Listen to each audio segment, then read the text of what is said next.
Walang taong walang pag-asang magbago. Nasa sayo yun eh.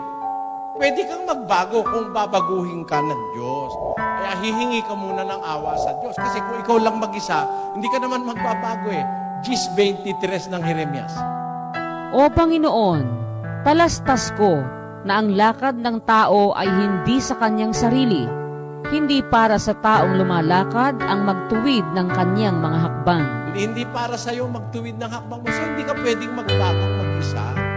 Eh, sino ang magbabago sa'yo? Basahin natin. Nakawikaan.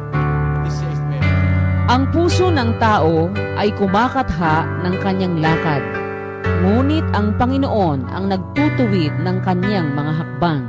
Ang Diyos lang naman ang makakapagbago sa'yo eh. Pati nga puso, pwede niyang baguhin eh. Sa isang talata ng Ezekiel. Bibigyan ko rin naman kayo ng bagong puso at lalagyan ko ang